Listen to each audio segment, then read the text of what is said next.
সীমানা view point দেখে বেরিয়ে পড়লাম।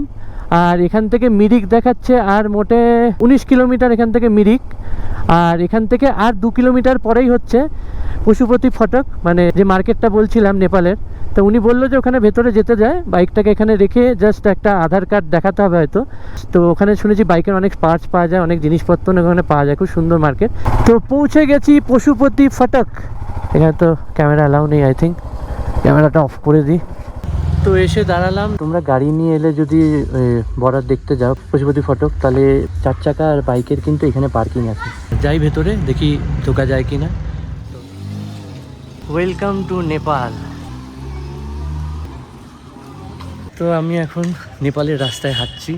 তো জাস্ট বর্ডারটা ক্রস করলাম, ওখানে কয়েকটা প্রশ্ন জিজ্ঞেস করলো যে একা আছো, কী করো, অ্যান্ড আইডি কার্ড লাগবে তোমাদের, ড্রাইভিং লাইসেন্স অথবা আধার কার্ড। তোমরা চাইলে বাইক নিয়েও আসতে পারো। আমি বাইকটা রেখে এসে গেছিলাম ভুল করে। তো ওই এরিয়াটায় মোবাইল রেস্ট্রিক্টেড, ওখানে করতে বারণ করলো, বললো ভেতরে মার্কেটে তোমরা কিন্তু করতে পারো। আর কিছু লাগেনি, এন্ট্রি করলো আর তোমাদেরকে কিন্তু ভেতরে ছেড়ে দিলাম। তো বাইকটাকে বাইরেই রেখে হাঁটতে হাঁটতে এখন নেপালে একটু ঘুরছি। নেপালের পশুপতি মার্কেটটা একটুখানি ঘুরে দেখবো। চলো দেখাই। এই দেখো নেপালের নাম্বার প্লেট।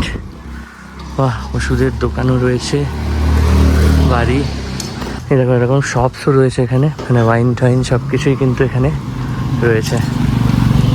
নেপালের ফ্ল্যাগ উঠছে, সুন্দর লাগছে দেখতে। তো মেন গেট থেকে ঢোকার পরে প্রায় তোমাদেরকে 1.5 থেকে 2 কিলোমিটার কিন্তু নিচে হেঁটে নেমে আসতে হবে রাস্তা দিয়ে। আসার পরে কিন্তু পশুপতি মার্কেট। তো আমি ভাবছিলাম হয়তো ঢুকেই মার্কেট আছে, তো বাইকটা আনলেই ভালো হতো। প্রচুর হাঁটতে হচ্ছে। পুরো রাস্তাটা দিয়ে নামছি, দেখো খারাপ পুরো নিচের দিকে। এই দেখো পুরো নেপালের পাহাড়, নেপালের বাড়ি সব। তো দেখো এইখান থেকেই শুরু হয়ে গেল কিন্তু পশুপতি ফটক মার্কেট। এই যে দেখো জামা কাপড় সব কিছুই রয়েছে। আরও যত নিচে যাব মার্কেটটা আরও দেখতে পারবো। অনেকটা নিচে চলে এসেছি হাঁটতে হাঁটতে। এবার জানি না কীভাবে উপরে উঠবো। তো জিজ্ঞেস করলাম একজনকে যে ইন্ডিয়ান রুপিস এখানে কি অ্যাকসেপ্ট করবে, কারণ উপরে যদি কিছু কি পাওয়া যাবে উপরে যাওয়ার জন্য, কারণ এই খারাপ রাস্তায় হেঁটে উঠতে গেলে অবস্থা খারাপ হয়ে যাবে। তো সেই জন্য বললো হ্যাঁ পাওয়া যাবে আর অ্যাকসেপ্টও করবে ইন্ডিয়ান রুপিস। এইসব শপস রয়েছে, ছোটো ছোটো ছোটো ছোটো অনেক শপস রয়েছে। আর এখানেও কিছু কসমেটিক শপস, ব্যাগসও রয়েছে খুব সুন্দর সুন্দর। তো এই যে দেখছো এই যে দূরে, তো ওইখানেই মার্কেট শেষ, এই অবধি ছিল শুধু মার্কেট। তো কেমন লাগলো জানিও, খুব সুন্দর মার্কেটটা, ঘুরে দেখলাম। আর অনেক ধরনের শপস রয়েছে, প্রচুর জিনিসপত্র কিন্তু এখানে রয়েছে। অনেক দিনের একটা ইচ্ছে ছিল যে নেপালের পশুপতি মার্কেট দেখবো, ঘুরবো, ঢুকবো। ফাইনালি সেই ইচ্ছাটা পূরণ করলাম। প্রচুর কষ্ট হলো, অনেকটা হাঁটতে হয়েছে। তো চলো দেখা হচ্ছে আবার মোটর ব্লগিং সেটআপে। টাটা। সত্যি একটা আলাদাই ফিলিংস হলো যে নেপালের রাস্তায় গেলাম, পশুপতি ফটক মার্কেটটা দেখলাম ঘুরে, খুব সুন্দর, দারুণ লাগলো। তোমরা চাইলে তোমরা যখন আসবে তোমরা কিন্তু একটু সময় নিয়ে এখানে যেতে পারো আর ঘুরে দেখতে পারো ভেতরে।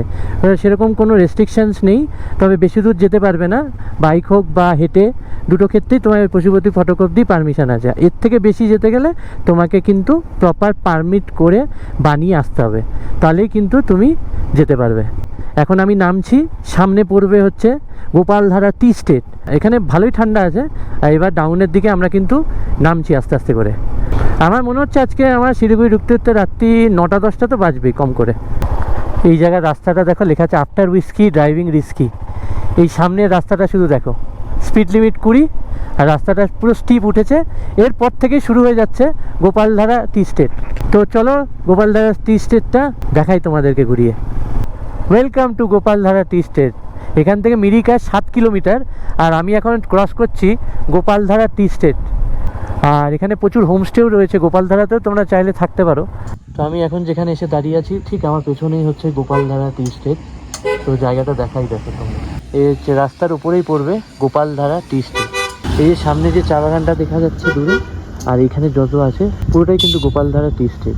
এখানে কিন্তু প্রচুর হোমস্টে বা হোটেলও রয়েছে। এখানে দেখো বাঙালি খাবার দাবার, ধাবা, রেস্টুরেন্ট, চা কফি সবই কিন্তু এখানে পাওয়া যায়। এটা হচ্ছে গোপালধারা ভিউ পয়েন্ট। আর তোমরা চাইলে ভেতরেও চলে যেতে পারো। এই দেখো টি স্টেটটা, এখান দিয়ে কিন্তু তোমরা ভেতরেও চলে যেতে পারো, নিচে গিয়ে ছবি বা ফটো সেশনস করতে পারো। আর ঠিক তার আশেপাশেই কিন্তু প্রচুর খাবারের দোকানও রয়েছে, সেখানে বসে তোমরা চা, ম্যাগি, মোমো সব কিছু খেতে খেতে কিন্তু এই টি স্টেটে এনজয়মেন্ট করতে পারো। তো এখান থেকে মিরিক লেক আর 7 কিলোমিটার, অনেকটাই টাইম বেজে গেছে, ঘড়িতে বাজছে প্রায় 5টা। আচ্ছা, এরপরে মনে হয় আই লাভ মিরিক পয়েন্টটা আসবে। হ্যাঁ, ও সামনের বিউটিটা দেখো, জাস্ট আলটিমেট। মিরিকের রাস্তা তো জানোই, পুরো পেঁচানো পেঁচানো রাস্তা। এই রাস্তাটা তোমাদেরকে একটু পরে আমি উপর থেকে দেখাবো। আই লাভ মিরিক পয়েন্টে আমি পৌঁছাবো কিছুক্ষণের মধ্যে। তো আই লাভ মিরিক পয়েন্টে গিয়ে তোমাদের দেখাচ্ছি যে উপর থেকে কীরকম ভিউ। সামনের নাজারাটা দেখো, ওফ কি লাগছে পাহাড়টা। ওই দূরের পাহাড়গুলো দেখো, আর সামনে একদলা যেন মেঘ। আমি এখন রুকছি মিরিক লেকের অলমোস্ট কাছাকাছি। এই জায়গাটায় আগের বার ভুল হয়ে গেছিল। মিরিক আচ্ছা, লেক ইধার। মিরিক লেকটা এদিকে বাঁদিকে, আর শিলিগুড়ি ওই দিকে ছিল। ডান দিকের রাস্তাটা শিলিগুড়ি যাওয়ার জন্য। তো এই রাস্তাটা দিয়ে এখন ক্রস করছি Mirik. Welcome to Mirik city. তো জানি না মিরিক লেক দেখে আবার আমাকে এই রাস্তাতেই ব্যাক করতে হবে নাকি ওই দিক দিয়ে শিলিগুড়ি যাওয়ার রাস্তা আমি পেয়ে যাব, সেটাই দেখার। তো এখানে একটুখানি কনফিউশন আছে কোন দিকে যাব। তো এখানে আসার পরে আবার বাঁদিকের লেফট টার্ন নিলাম, বললো যে এই রাস্তাটা দিয়েই সোজা যেতে হবে। রাস্তার ওপরেই অপোজিটেই পড়বে মিরিক লেক। চলো দেখা হচ্ছে মিরিক লেকে গিয়ে। দূরে তো দেখতেও পেয়েছি মিরিক লেক। আচ্ছা, এইখানেই মনে হয় যেতে হয় মিরিক লেক ইধার। এখানে পার্কিং করতে হবে, করে ভেতরে যেতে হবে মিরিক লেক দেখার জন্য। এই হচ্ছে ঢুকে পার্কিং। এইখানে 20 টাকা পার্কিং লাগবে। তো এখানে ঢোকার পরে এই মিরিক লেকে 20 টাকা এখানে কিন্তু বাইকের জন্য পার্কিং আছে। 4 व्हीलर अगर कोई लाता है तो कितना लेते हैं पार्किंग? अच्छा, कितना? 1 घंटे का कितना? 50। और बाइक का 20। 1 घंटे का? नहीं, वो तो আচ্ছা। তোমরা কিন্তু এখানে 4 व्हीलर নিয়ে এলে ঘন্টা হিসেবে 50 টাকা করে পার্কিং নেয়। তো ওয়েলকাম টু মিরিক লেক। চলো মিরিক লেকটা ঘুরি আর তোমাদেরকে ঘুরে দেখাই। এই হচ্ছে বাইক পার্কিংয়ের জায়গা। আর এখানে 4 व्हीलर নিয়ে এলে 4 व्हीलर এখানে পার্ক করে নিতে পারো। ওইদিকে ভেতরেও পার্ক করতে পারো। এই রোড দিয়ে এবার একটুখানি হেঁটে সামনের দিকে এগোতে হবে। এখানে প্রচুর খাবারের দোকান আর শীতের জিনিসপত্রেরও দোকান রয়েছে। দেখো সামনে দেখতে পাচ্ছি আমি লেকটা। ঢোকার সাথে সাথেই চোখে পড়ছে লেকের ঠিক অপোজিটেই প্রচুর কিন্তু খাবারের দোকান আছে। এখানে তোমার বাঙালি খাবারও পেয়ে যাবে, থালি ফালি সব কিছুই কিন্তু রয়েছে। শুধু একটা ব্রিজ দেখতে পাচ্ছি, যাবো ওখানে। বাহ, ঢুকে এখানে প্রচুর খাবারের দোকানও রয়েছে। এখানে গান বাজনাও হচ্ছে।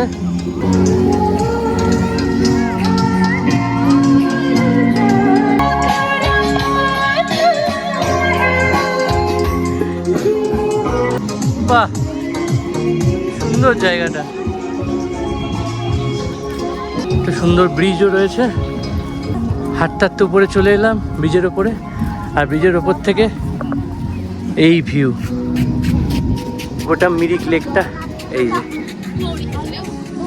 তো এই হচ্ছে মিরিক লেক, দেখতে পাচ্ছ বিশাল বড় লেক। বাহ, এ দেখো দূরে দেখা যাচ্ছে অনেক কিন্তু ঘোড়াও আছে। তো তোমরা চাইলে এখানে কথা বলে ঘোড়া করেও এই পুরো লেকটা কিন্তু ঘুরে ঘুরে দেখতে পারো। আর ওইদিকে দূরে পার্ক টাইপের করা আছে, তো ওখানে গিয়ে বসতেও পারো। আর এই রাস্তাটা দিয়ে তোমরা হাঁটতে চলে যেতে পারো। ওই যে সামনে দূরে দেখা যাচ্ছে আই লাভ মিরিক, ওই পয়েন্টে। তো তোমরা চাইলে এই মিরিক লেকে কিন্তু বোট রাইডও করতে পারো। ওখানে দেখো ছোট ছোট বোটও রাখা আছে। এই বোটে করে কিন্তু তোমার এই বিশাল লেক জুড়ে কিন্তু ঘুরতে পারো। অনেক বড় লেক। আর এখন এত সময় নেই, অন্ধকার হয়ে আসছে, পাহাড়ি রাস্তা দিয়ে নামতে হবে। তোমরা সময় নিয়ে এলে অবশ্যই মিরিক লেক ঘুরে দেখো। অনেক বড় লেক, প্রচুর সুন্দর photo sessions, videos and reels কিন্তু তোমরা এখানে বানাতে পারো। খুবই সুন্দর। দেখো পেছনে আমার লেকটা। আর ওই দূরে দেখা যাচ্ছে আই লাভ মিরিক পয়েন্ট, ওখানে গিয়ে সবাই ছবি তুলছে। এখান থেকে শিলিগুড়ি আর অনেকটা রাস্তাই বাকি। তার মাঝে একটা পয়েন্ট পড়বে দুধিয়া বলে, দুধিয়া ব্রিজ। তো এই ব্রিজ ক্রস করবো, জানি না তখন আলো থাকবে কিনা। অলরেডি 5:30 মতো বাজছে। তো এখান থেকে বেরিয়ে যাচ্ছি। এই ছিল Mirik lake for you guys. তোমরা আসো, ঘোরো, দারুণ লাগবে মিরিক লেক। তো আমার তো দারুণ লাগলো, তোমাদের কেমন লাগলো জানিও। এই মিরিক লেক দেখে বেরিয়ে যাচ্ছি। আর ঘড়িতে বাজছে প্রায় 5:30। এখন এটা আমি আছি মিরিক রোডে। এখান থেকে 20 কিলোমিটার পর একটা রাইট টার্ন দেখাচ্ছে। আই লাভ মিরিক পয়েন্ট এরপরে রয়েছে। আর হালকা হালকা বৃষ্টি শুরু হয়ে গেছে, আর পুরো একদম মেঘলা হয়ে গেছে ওয়েদার। আর মিরিক লেকটা যতটা পারলাম দেখালাম। তোমাদের কেমন লাগলো অবশ্যই কমেন্ট করো। আর একটু ভালো করে হয়তো সময় থাকলে দেখাতে পারতাম। ঋষি রোডে আছি আমরা, ওয়েলকাম টু ঋষি রোড। তো ঋষি রোড থেকে আমরা এখন উপরের দিকে যাব, উপরের দিকে গিয়ে আবার নিচে নামবো টুয়ার্ডস শিলিগুড়ি।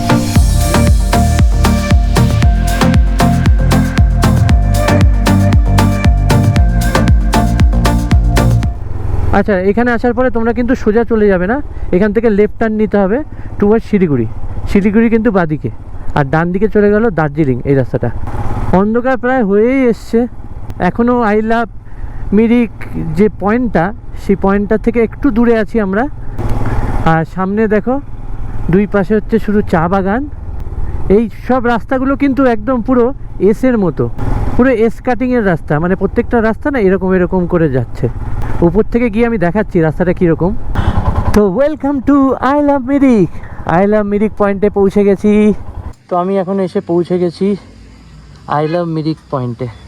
এটা একটা জাস্ট একটা ছোটো ভিউ পয়েন্ট। এই যে এই রাস্তাটা দিয়ে উপর দিয়ে এলাম, আর এই যে এখানে লেখা আছে দেখো আই লাভ মিরিক। এই দেখো উপর থেকে নিচের ভিউ, ওইদিকে দেখো লেখা আছে আই লাভ মিরিক। আর তার ঠিক রাস্তার নিচে যদি তুমি তাকাও, মানে যদি ওয়েদার ক্লিয়ার থাকে তাহলে কিন্তু এই জায়গাগুলো পুরো ভিজিবল থাকে, পুরো এস পেছনে নিচ অবধি দেখা যায়। অন্ধকার হয়ে যাচ্ছে, হাতে বেশি সময় নেই, শিলিগুড়ি পৌঁছাতে হবে। এখান থেকে শিলিগুড়ি দেখাচ্ছে প্রায় 40 কিলোমিটার রাস্তা, দুদিয়া হয়ে, দুদিয়া ব্রিজ হয়ে আমরা কিন্তু ঢুকবো শিলিগুড়ি। আই লাভ মিরিক পয়েন্টে আরেকটু দাঁড়ানো যেত, কিন্তু সমস্যা হচ্ছে যে এখন হাতে সময় একদমই নেই। আর অন্ধকার হওয়ার আগে আমি চাইছি যে পাহাড়ের রাস্তাটুকু শেষ করে ওই দুধিয়া ব্রিজ শেষ হয়ে গেলে কিন্তু পাহাড় শেষ। তো এইটুকু রাস্তা আমি চাইছি নেমে যেতে আলো থাকতে থাকতে। ওই যে রাস্তাটা নিচে দেখালাম আই লাভ মিরিক যে লেখা ছিল, সেখান থেকে যেই রাস্তাটা তোমাদের দেখালাম নিচে, ওই রাস্তাটা ধরেই এখন শিলিগুড়ি যাচ্ছি আমি নিচের দিকে। ওই পেঁচানো পেঁচানো রাস্তা ধরে এখন সোজা নেমে যাব দুধিয়া হয়ে শিলিগুড়ি। তো চলো এগোনো যাক। আর তো সেরকম কিছু দেখানোর নেই, দুধিয়া ব্রিজটা যেই আসবে তখন আবার দেখাচ্ছি। যদি আলো থাকে তাহলে দুধিয়া ব্রিজটা তোমাদের দেখাবো, খুব সুন্দর। হ্যাঁ, কতদিন ধরে প্ল্যান করেছিলাম পাহাড় আসবো, অলমোস্ট 1 বছর পর পাহাড় এলাম। আর পাহাড়ে আসার আগে কত এক্সাইটমেন্ট, এই কিনবো, ওই করবো, গাড়ি সাজাবো, হ্যান ত্যান কত কিছু। আর পাহাড় দেখতে দেখতে 2-3 দিনের আমাদের পাহাড়ের ট্রিপ কিন্তু দেখতে দেখতে শেষই হয়ে গেল। সেই জন্য এবারে ট্রিপটা কিন্তু খুবই শর্ট ট্রিপ ছিল।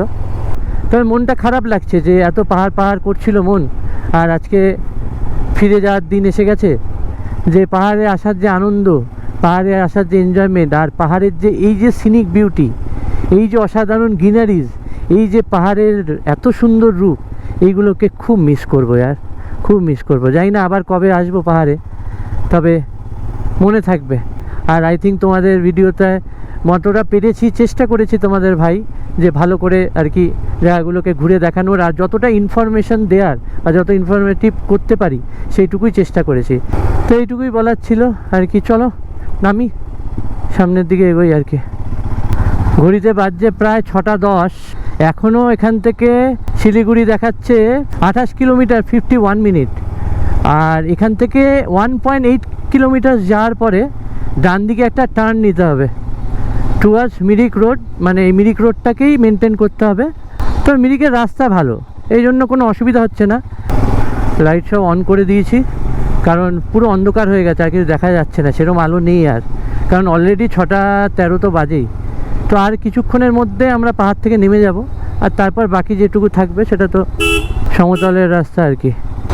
আর 170 মিটার পরে একটা টার্ন দেখাচ্ছে, দেখি কোন টার্ন এটা ভাই, এইখানে একটু জিজ্ঞেস করতে হবে। শিলিগুড়ি, বাগডোগরা সব এই দিকে। আচ্ছা, সোজা যাব না আমরা ভাইয়া, শিলিগুড়ি ইস তরফ, শিলিগুড়ি। ওকে, থ্যাংক ইউ। তো উপর থেকে নেমে আসার পরে এই রাস্তাটা ধরতে হবে, সোজা যাব না, যেরকম নামছে এই রাস্তাটা দিয়েই ঋষি রোডটাকে কন্টিনিউ করতে হবে। ফাইনালি পাহাড় থেকে নেমে গেছি, ঘড়িতে বাজছে 6:22। সামনে সেই ব্রিজ, এই ব্রিজটায় তোমাদের মাথায় রাখতে হবে, এই ব্রিজটার থেকেই পাহাড় শুরু হয়, আর এই ব্রিজটাতেই কিন্তু পাহাড়ের সমাপ্তি। আর ঘড়িতে বাজছে 6:23। ফাইনালি পাহাড় থেকে নেমে গেলাম আর চলে এলাম সমতলে, আর নিচ দিয়ে বয়ে যাচ্ছে তিস্তা রিভার। এইটাই আমি চেয়েছিলাম যে আলো থাকতে থাকতে অ্যাটলিস্ট যেন পাহাড়টা থেকে নেমে যেতে পারি, তো সেটা আমি করে ফেলেছি। তো একবারে হোটেলে গিয়ে দেখা হচ্ছে। এখান থেকে হোটেল আর 18 কিলোমিটার 17 কিলোমিটার মতো বাকি আছে, আর তো দেখানোর কিছু নেই। তো এই রাস্তা ধরেই এখন যাব সোজা একদম শিলিগুড়ি, গিয়ে হোটেলে দেখা হচ্ছে। আর গোপ্রোতে ব্যাটারিও বেশি নেই, আর দাঁড়ালাম না, একদম সোজা দেখা হবে হোটেলে গিয়ে। চলো tata. A few moments later. তো আমি পৌঁছেছি প্রায় 7:30 নাগাদ হোটেলে শিলিগুড়িতে। তো তারপরে তার ভিডিও করা হয়নি। তো এই ফ্রেশ ট্রেশ হয়ে চলে এসেছি হোটেল রুমে, আর রুম নিয়ে নিয়েছি যেখানে ছিলাম সেখানেই। তো এখন ঘড়িতে বাজছে প্রায় 8টা, 7:30 নাগাদ পৌঁছেছি। তো আশা করি তোমাদের এই সিরিজ, এই পর্ব বিজনবাড়ি ট্রিপ আর এই তুকবার টি স্টেট তোমাদের ভালো লেগেছে। যদি ভালো লেগে থাকে like, comment, share and subscribe কিন্তু অবশ্যই চ্যানেলটাকে করে দিও। তোমাদের সাপোর্ট অ্যান্ড মোটিভেশন আমার খুব দরকার। আর চেষ্টা করেছি যতটা কভার করার আর সমস্ত ইনফরমেশান দেওয়ার। তারপর যদি কোনো কিছু জিজ্ঞাসা বা জানার থাকে তো অবশ্যই তোমরা কমেন্টে জানিও, আর সমস্ত কিছু আমার ডেসক্রিপশানে থাকবে। তো দেখা হবে খুব তাড়াতাড়ি নতুন জায়গায় নতুন ব্লগ নিয়ে। টিল দেন ভালো থেকো, সুস্থ থেকো, বি সেফ, রাইট সেফ, বাবা, take care, have a nice day, বাবা।